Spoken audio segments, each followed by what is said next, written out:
Hello friends, मैं हूं doctor Mandar, intern medicine specialist, Apollo hospitals. आज हम लोग जो टॉपिक पे डिस्कस करेंगे वो है migraine. Migraine and migraine headaches. Migraine क्या है, क्यों होता है, आपको है या नहीं, या इसके लिए कुछ जांच करने की ज़रूरत है, ये सब हम लोग आज डिस्कस करने वाले हैं। तो देखिए, माइग्रेन जो है ये second most common cause of headache in the world. तो दूसरा ये कारण है हेडेक का। फर्स्ट एक्चुअली जो है वो है टेंशन टाइप हेडेक। तो जो टेंशन टाइप हेडेक है वो यूजुअली स्ट्रेस, ज़्यादा काम करना, एंजाइटी उससे रिलेटेड होता है। बट जो ये माइग्रेन है ये यूजुअली कुछ सेल्स रहते हैं जो एक्टिवेट होते हैं ब्रेन के कुछ पर्टिकुलर एरिया में, जिसका नाम है ट्राइजेमिनल न्यूक्लियस। वहाँ पे ये सेल्स एक्टिवेट होते हैं। इसका नाम है CGRP सेल्स है ये। और ये सेल्स क्यों एक्टिवेट होते हैं, इसका क्या ट्रिगरिंग फैक्टर है, और ये किस पेशेंट में होता है, ये भी हम लोग जानेंगे। तो देखिए, ये माइग्रेन जो है ये इसके कुछ ट्रिगरिंग फैक्टर्स रहते हैं, जैसे कि फोटो, मतलब जो धूप रहती है उससे ये एग्रीवेट होता है।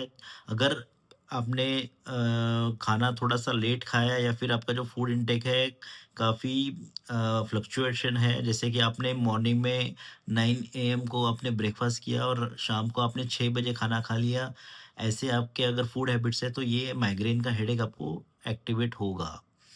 दूसरा ये है इमोशनल स्ट्रेस। इमोशनल स्ट्रेस मतलब कि आपका अ, बहस होना, या फिर किसी से झगड़ा होना हो गया, या फिर काम से रिलेटेड भी स्ट्रेस हो गया। पर्टिकुलरली नींद से भी रिलेटेड ये हेडेक एक्टिवेट होता है। जैसे कि अगर आपकी नींद काफ़ी कच्ची है, आपने 4 घंटा 5 घंटा ही सोए, काफ़ी बार सिर्फ ट्रैवलिंग करने के बाद भी ये हेडेक एक्टिवेट होता है। दूसरा, फीमेल्स में हार्मोनल चेंजेस में भी ये हेडेक होता है। पर्टिकुलरली आपका अगर मेंस्ट्रुअल साइकिल चालू है, चल रहा है, तो एस्ट्रोजन फ्लक्चुएशन की वजह से भी ये हेडेक स्टार्ट होता है। दूसरा, ये माइग्रेन जो है ये थायराइड के पेशेंट में काफ़ी कॉमन पाया गया है। इसका जो रिलेशन है वो क्यों होता है वो अभी तक समझ में नहीं आया है। लेकिन माइग्रेन जो है ये थायराइड के पेशेंट में और फीमेल्स में ज़्यादा पाया गया है। तो अभी हम लोग ये जानेंगे कि आपको यह माइग्रेन है या नहीं, या इसके लिए कोई जांच है।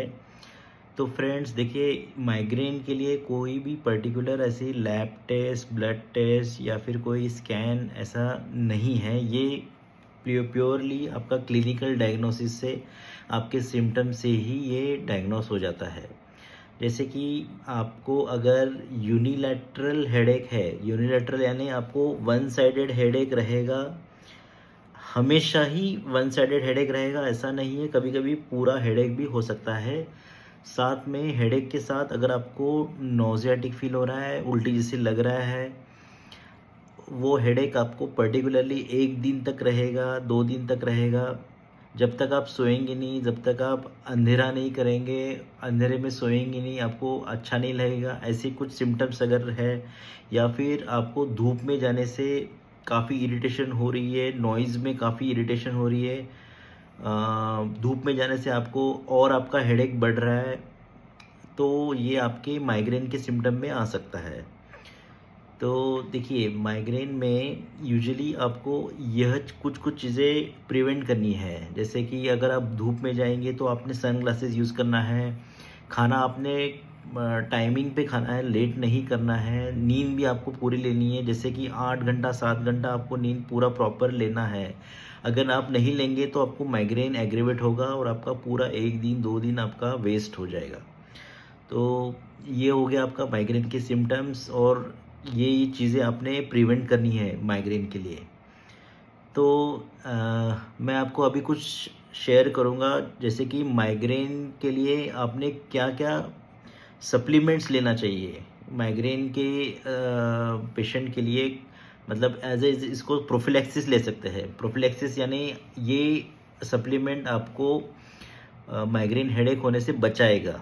जैसे कि मैग्नीशियम हो गया, मैग्नीशियम ये माइग्रेन के लिए बहुत असरदार होता है। मैग्नीशियम हो गया, राइबोफ्लेविन हो गया, दूसरा आपका मेलाटोनिन हो गया। ये मेलाटोनिन थोड़ा-सा आपको नींद भी दे सकता है, आपका स्लीप साइकिल रेगुलेट कर सकता है। तो ये चीज़ें आपका जो माइग्रेन हेडेक है वो बचाएगा, होने ही नहीं देगा।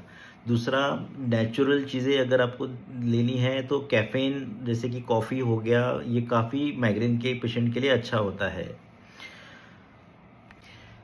तो अभी हम लोग ये जानेंगे कि माइग्रेन की जो प्रोफिलैक्सिस ड्रग्स है, हम लोग कब यूज़ करेंगे, कब स्टार्ट करेंगे। तो देखिए, अगर माइग्रेन आपको वीकली ट्वाइस और थ्राइस आपको आ रहा है, हेडेक आपको बार बार हो रहा है, आपके काम पे काफ़ी इफ़ेक्ट कर रहा है और आपके day to day routine life में काफ़ी प्रॉब्लम क्रिएट कर रहा है, या फिर 3 महीने से आपको बार बार ऐसे हफ्ते में 3 बार 2 बार आपको हेडेक्स हो रहा है, तो प्रोफिलैक्टिक ड्रग्स का अपने यूज़ करना है। और जो पेशेंट प्रोफिलैक्टिक ड्रग यूज़ करेंगे, उन्होंने मेडिकल एमडी मेडिसिन के सुपरविज़न में ये ड्रग्स यूज़ करें, खुद से ना करें, क्योंकि इसमें कुछ साइड इफ़ेक्ट हो सकते हैं। लास्टली मैं यही कहूँगा कि माइग्रेन एक ऐसी चीज़ है कि आप इसको विदाउट मेडिसिन इसको आप मैनेज कर सकते हैं। आपको बस अपने ट्रिगरिंग फैक्टर पे ध्यान देना है। आपके कौन से ऐसे ट्रिगरिंग फैक्टर है जिसके वजह से आपको हेडेक स्टार्ट हो रहा है। फॉर एग्ज़ाम्पल, धूप हो गया, बाहर जब आप धूप जाएँगे तो सनग्लासेस यूज़ करिए, खाना आपने लेट नहीं करना है, इमोशनल स्ट्रेस नहीं लेना है। पर्टिकुलरली माइग्रेन के पेशेंट में आपने नींद काफ़ी अच्छी लेनी है, माइग्रेन के पेशेंट के लिए वो बहुत ज़रूरी होता है। दूसरा, पानी अच्छे से पीना है। और फिर भी अगर ये सब ट्रिगरिंग फैक्टर्स आपने अवॉइड करने के बाद भी अगर आपको माइग्रेन होता है, तो प्रोफिलैक्टिक ड्रग्स या फिर कुछ सप्लीमेंट लेने में कोई प्रॉब्लम नहीं है। बट ये मेडिसिन आप किसी एमडी मेडिसिन स्पेशलिस्ट के सुपरविज़न में ही लें। Thank you.